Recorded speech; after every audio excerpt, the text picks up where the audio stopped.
their success in conquering Jericho. So in the New Testament, what we're studying in Hebrews in chapter 11, verse 30, is mentioning the story that's in Joshua chapter 6. So we'll be mainly spending the time in Joshua 6 because that's the account of the details of what happened.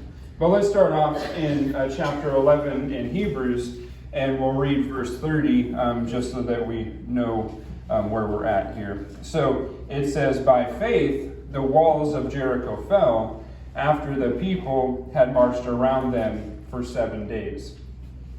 So if you want to turn to Joshua chapter 6, like I said, we'll spend most of the time there. So why Jericho? As Paul mentioned, this was the first city that the Israelites took to the west of the Jordan. This is the land that was promised to Abraham, that his ancestors would inherit, the land flowing with milk and honey. This is the first conquering of the land that was promised generations before that the Israelites would inhabit. One neat thing about this is in Genesis 15, verse 16, it says, "The sin of the Amorites has not yet reached its full measure." This is the area that they're talking about, the area of the Canaanites, the Amorites, the Jebusites, the other ites. A bunch of the ites live in this area. But mainly, this is the land of the Amorites, the land of Canaan. And so this now, we've gotten to the point where the sin of these people have reached their full measure, and God is done with them. He's at his wit's end, as many parents have said to their children. He's at his wit's end with the inhabitants of Jericho. And so what do you call an inhabitant of Jericho? There's Corinthians. Is it a Jerichoan? I tried to figure out how to say other than just saying the inhabitants of Jericho. So we'll call them Jerichoans from now on. So Jericho, again, was the first conquest in Canaan, the land that was promised to Abraham. And God had enough of the sin of the inhabitants that he instructs Joshua to destroy it. So for the kids, and Molly, I brought pictures. So this is an artist, of course, rendering of Jericho.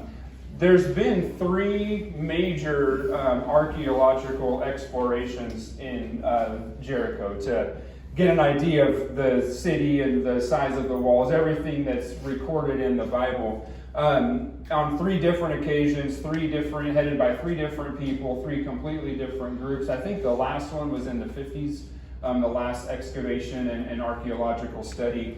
Nothing that they have found has contradicted anything written about the city in the Bible. As we know from our Bible record, the big focus of Jericho is the walls, and that's where its strength is, and that's what needs to come down in order for the Israelites to take over. So you can see there's 2 entrances. There's an inner wall and an outer wall. The archaeological explorations found walls at least 4.5 feet wide, which is a pretty good sized wall. Some of them found them up to 12 feet wide. So if you can picture these walls, it's tough for us to know how tall they were because God leveled the city, but the foundations of these walls were massive. So picture in certain spots, maybe this is the 12-foot wide, maybe these are 6 foot and then 4 foot there. I mean, who knows the exact, but at least 4.5 feet thick to 12 feet thick were how thick these walls were. This isn't really applicable to our study, but just some interesting little details that I found. Geographically, Jericho is one of the lowest cities in the world. It sits 750 feet below sea level. So it's kind of interesting, fun fact there that you can share with your friends. But it's still, even though it's that low, it's still perched at the top of a hill, like cities. Jerusalem was on a hill because that's much more difficult to take over a city if it has to be attacked while you're running uphill. So most cities are on the top of a hill, and as this is as well, but it's still below sea level. So as far as outside of the Bible record, again, the archaeological digs and studies, Jericho is one of the earliest fortified cities known to mankind. The earliest one that they've ever discovered, ever unearthed, that showed that it was fortified, meaning it has these strong walls around it to protect it.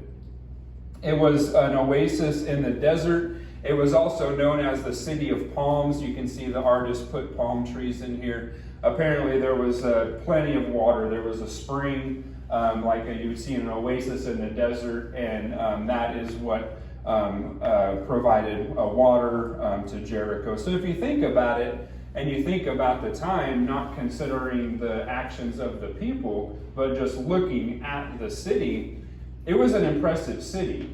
It wasn't just this, bunch of nomads in the desert decided to throw up some tents.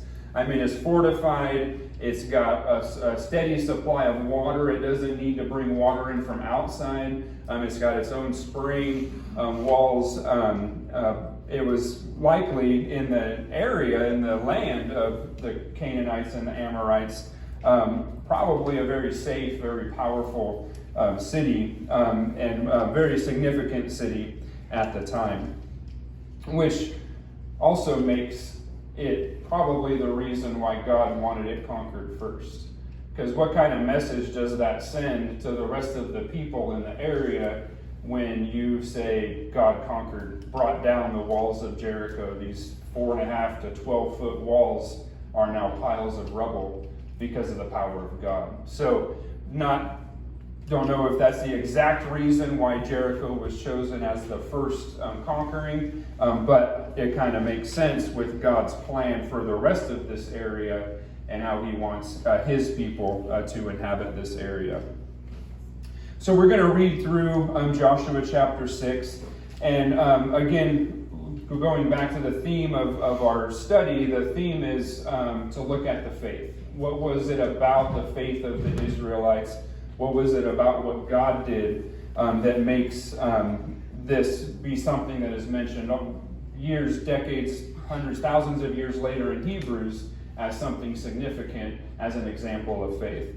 So we'll read through it, and then as we're reading through it, look for those things, and then I'll share some of the things that I found. So, now the gates of Jericho were securely barred because of the Israelites. No one went out, and no one came in. And then the Lord said to Joshua, "See, I have delivered Jericho into your hands, along with its king and its fighting men. March around the city once with all the armed men. Do this for 6 days. Have 7 priests carry trumpets of ram's horns in front of the ark. On the 7th day, march around the city 7 times, with the priests blowing the trumpets. When you hear them sound a long blast on the trumpets, have the whole army give a loud shout. Then the wall of the city will collapse, and the army will go up, everyone straight in." So Joshua, son of Nun, called the priests and said to them, "Take up the ark of the covenant of the Lord, and have 7 priests carry trumpets in front of it." And he ordered the army, "Advance, march around the city with an armed guard going ahead of the ark of the Lord."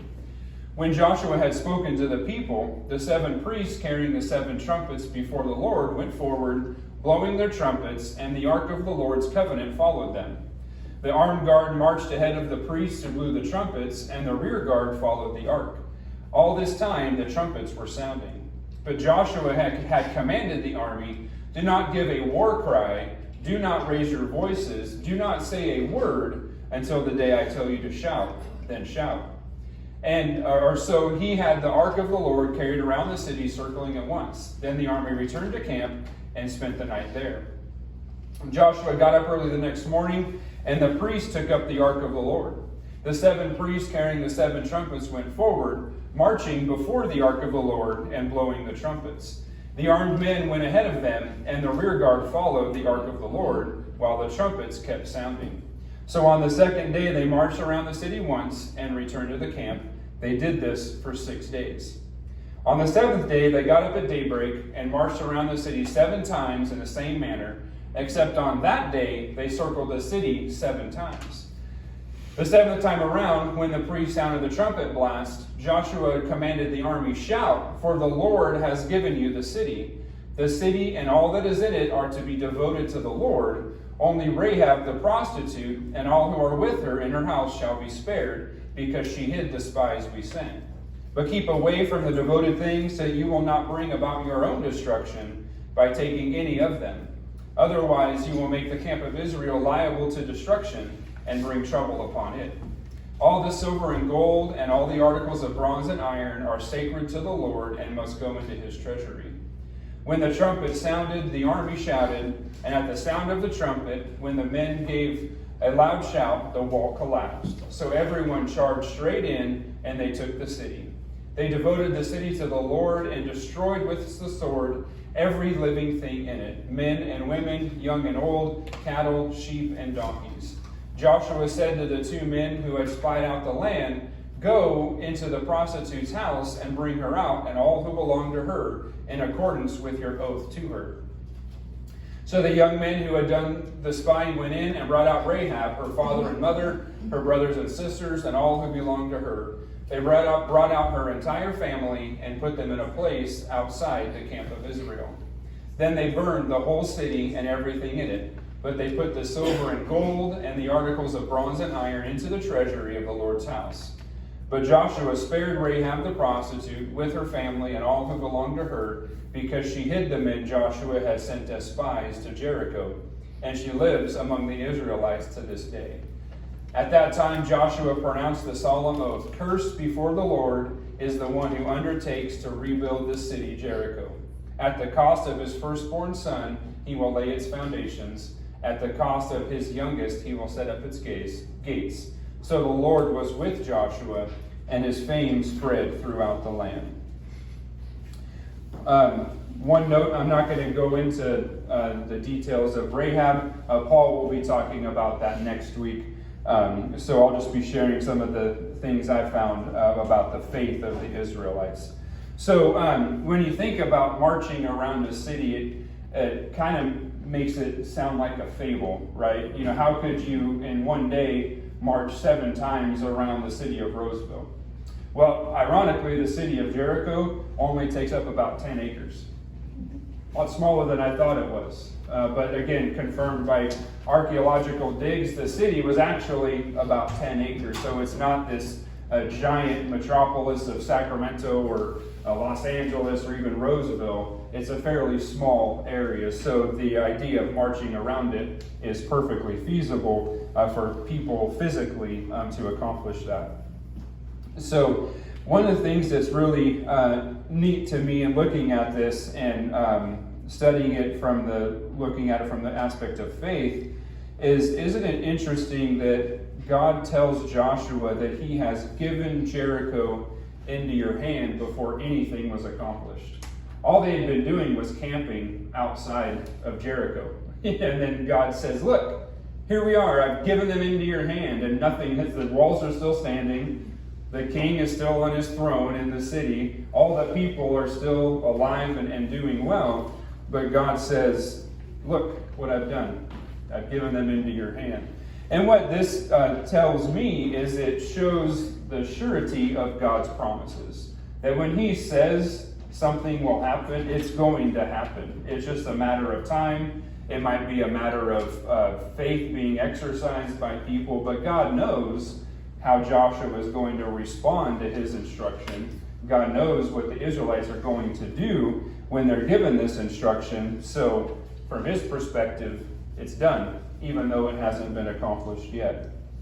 So he tells them to march around the city. And I'm no military strategist. My parents' neighbor, I wanted to ask him what he thought about this, because he was a colonel in the Army, retired now. But I wanted to ask him what he thought about a military strategy of marching 7 times around the city and blowing trumpets and yelling at walls. I didn't ask him that, but I can imagine it's not a sound military strategy. And again, that's the whole point, because this is God's battle. It's not the Israelites' battle. It's not Josh's battle. This is God accomplishing what he wants to accomplish. And trying to picture a scene, as I often try to do when I'm reading stories like this. And so with that too, look, more pictures. It's the same one, but it's two pictures technically. So somewhere here, maybe it's not visible, but if you look at a overhead view of Jericho, there's a round tower. I think it's kind of back in here somewhere, but there's a tall round tower inside that inner wall. So with that said, can't you just picture the Jerichoians sitting on top of the wall, mocking the Israelites as they're just walking around blowing trumpets and ram's horns, and they probably think they're safe. If this is their strategy, we have nothing to worry about. It kind of reminds me of the movie, and it was a book before that, of course, but the movie called Troy. If you've ever seen it, it's about the Trojan horse that comes in and breaks the walls or destroys Troy. It's kind of a similar theme as Jericho, other than the Trojan horse aspect. But there's this one scene where the king of Troy is sitting around with his rulers and his governors and everybody, whatever they called them then, and of course his priest, who just makes stuff up, as we know. But he's sitting there asking them for counsel. How should we stop this invasion? And the king, I'm paraphrasing here, the king proudly says, "Our walls have never been breached." He thinks that's what's going to save him and protect him. I kind of feel that the same scene going on here as they're sitting on top of these walls right here. You can walk around the whole area and just watching these weirdos just march around blowing trumpets. I say weirdos because from their perspective, what are they doing? They've gone mad, or they're crazy. But again, that's God's plan. Thinking back to the message that is sent to everybody else in the area, that look, these people just march around a city, and the most fortified city falls to the ground. What are we going to do? What's our defense? So at the sound of the trumpet on the seventh day, they all shout, and the walls come down. One thing that's neat too, if you caught it when going through there, is the ark was always with them when they marched. As God's presence among them, walking with them, and there were specific regulations around, having it guarded as they walk around the city. But the ark was always with them, again, symbolic of God being with them and fighting the battle right alongside them. So verse 17 that we just read said, "The city and all that is within it is devoted to the Lord for destruction." So, and this is an instruction that goes way back to taking the land that God wanted nobody to survive. Again, their sin had reached its full measure now, and God didn't want that sin polluting his people, so he wanted them completely destroyed. But why would God stipulate that all the things of silver, gold, bronze, and iron are to be taken and given to the treasury? Everything else was to be burned and destroyed. Except, like I mentioned, Rahab, but Paul will get into that next week. So why those specific details? Well, we know from other examples in the Bible that idol worship was a big problem among the people of this land, the Canaanites, the Amorites. So by taking everything that will not be destroyed by fire and giving it to the treasury of the Lord, and then any wood carvings they may have had to their gods, to how they worship, would be destroyed in the fire, God is leaving no remnants of idol worship left for anybody to ever find again. All the items that would not be destroyed in fire are in the treasury. They're not to be used, as it talks about in these verses that I'll mention in a second. They're not to be used even in the camp of the Israelites. They're to take everything and put it away and lock it up and never look at it again. Again, to protect them from falling into idol worship. In verse 18, it says, keep away from the devoted things so that you will not bring about your own destruction by taking any of them.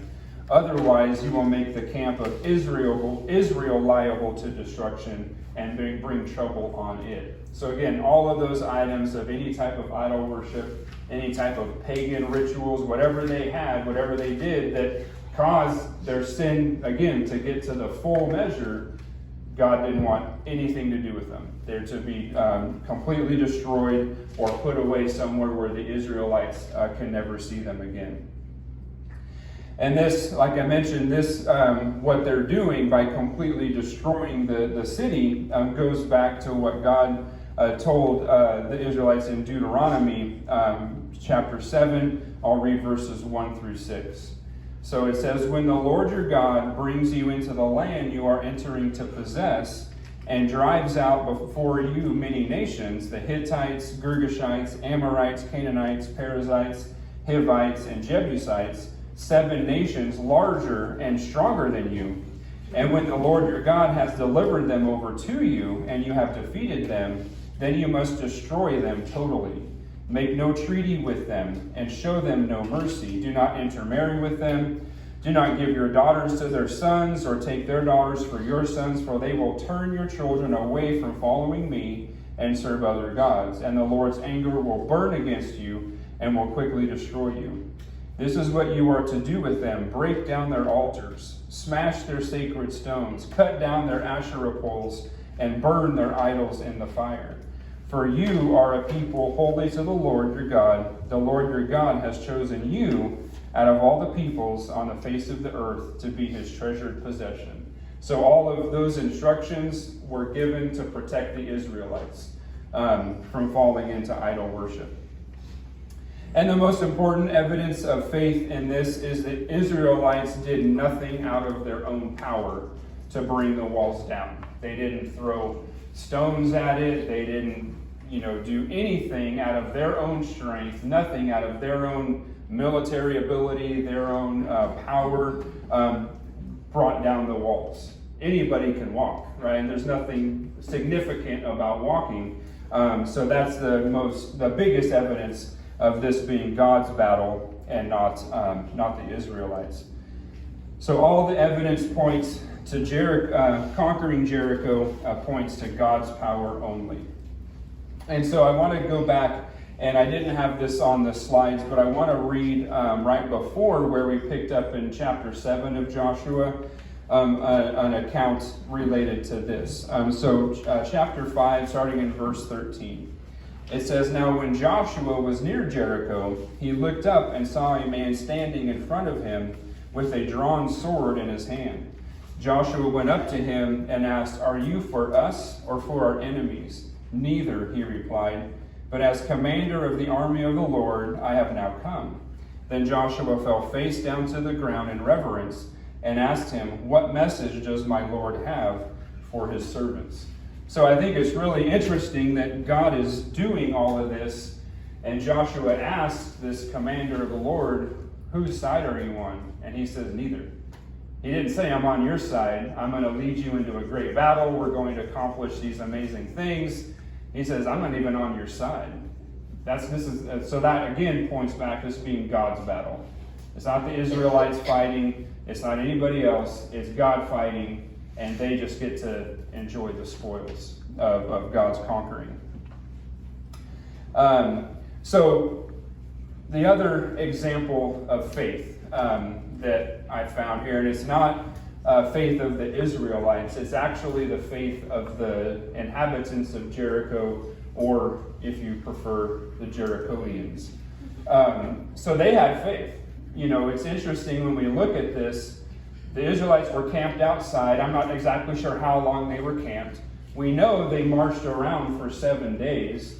Again, I can picture the military, the soldiers in Jericho, probably mocking them as they're walking around the city. Remember, it's only about 10 acres.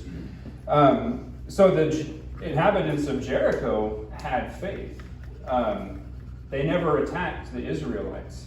As they were marching around, they could have, I don't know if they, like David, had a sling and throw stones, or if they had bows and arrows then, or what. Somehow, with sword, they could have proactively attacked the Israelites to try to keep them from defeating and taking the city.